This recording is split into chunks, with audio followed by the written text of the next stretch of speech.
Welcome back to another episode of the Two Alphas Talk. Today we're going to talk about slings, and I'm going to give my personal point of view of the evolution of slings. When I started out in the military, we had M16s, and a lot of the infantry units didn't allow you to have a sling on your weapon at all, so we carried weapons without slings. And then a couple of guys they went through and decided, well, I'm carrying this M16, it's awful heavy. So what they were doing was modifying a two-point sling on the M16 by taking a D-ring and putting it on the front sight post and actually putting the sling and sliding it around and taking the back half and run 550 cord here with some 100-mile-an-hour tape and actually putting the rest of the sling on it. They'll sling it across your body. The only problem is the M16 rested way down here, and because it had that extremely long buttstock on it. Also, too, if you put a pack on your back, the sling mobility actually was limited. If you put the pack on, then put the sling on, the sling started to cut into the back of your neck after a long walk. So then a couple guys got a bright idea, well, I'm gonna make a single point. So what they were doing is taking the sling, crossing it across their body tight, taking a D-ring and putting it up here, taking 550 cord, putting it through the H-bar, and tying it off. Only problem with that is when you walk across a fence, when you go across obstacles, the weapon is all over the place. Then you have to end up taking it off the 550 cord and the D-ring. It's just a mess. So a lot of guys just said, screw it. I'm just going to run a weapon without a sling. It was your primary weapon. We didn't have a secondary. Now in civilian life, I run slings. The reason I run slings today is because I have a secondary weapon. If this was my only weapon, I would run a weapon without a sling. That's the most comfortable for me. I carried 7 years without a sling on a rifle, and more time with that with all these other modified slings. I've tried the single point sling. It's a mess when it comes to going to your secondary, because now this rifle is dangling all over the place and it's bucking your knees and all kinds of other stuff, especially if you're moving or running. It's a mess. I went to a 2-point, which is a little bit more comfortable, so if I can drop my primary and go to my secondary, at least the rifle is not hitting me where it don't need to be hitting me. So that's my personal opinion of slings. I rather run without it, but I run multiple slings and for application of what I'm dealing with. So if I'm out here in the range and I decide, like today, I'm running with basically essentially comes down to a single point sling.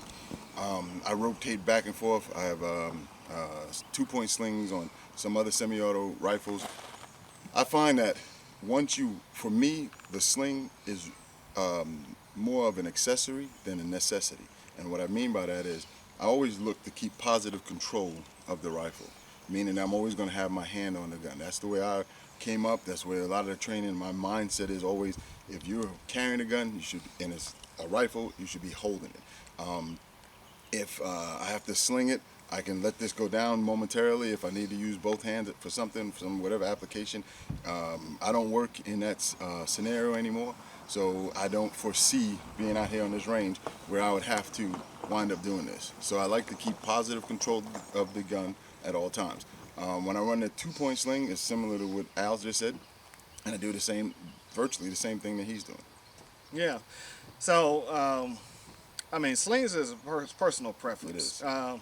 You guys are lucky today. The weapons are a lot lighter than what we used to have. When we carried M16s, A1s, A2s, A3s, M16s with a full magazine, it took a toll on your arms after a while. So, the weapons are, look at this thing. It's so tiny and small. It's really not going to make a difference if I carry a sling or not. So you have to consider that. Times have changed, evolution has changed. Some of the guys are saying, yeah, slings today in today's environment is ideal, but if you're outdoors in the woods, maybe. But If you're a hunter, yeah, there's certain applications. Maybe you're climbing a tree to get into a stand. Maybe you're stalking and you want to, use some other type of equipment. You may need to put the rifle down momentarily, so you can do that. But this sling is not designed to hold the weight of the gun.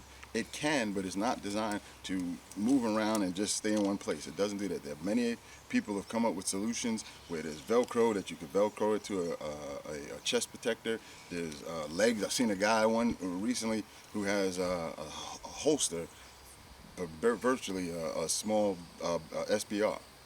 So there are things out there. If that's what you want to do, that's up to you. But there's nothing more personal than a sling.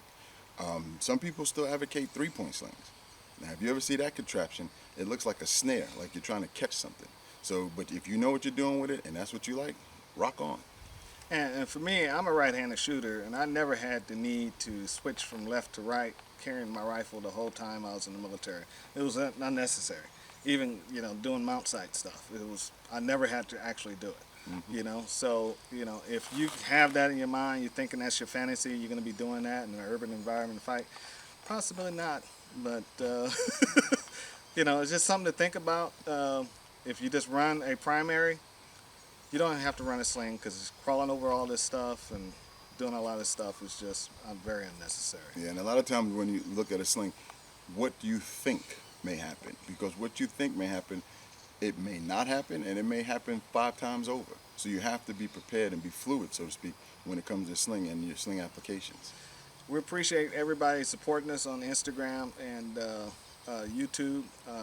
Thank you for everybody, and we'll see you in the range next time. All right. All right.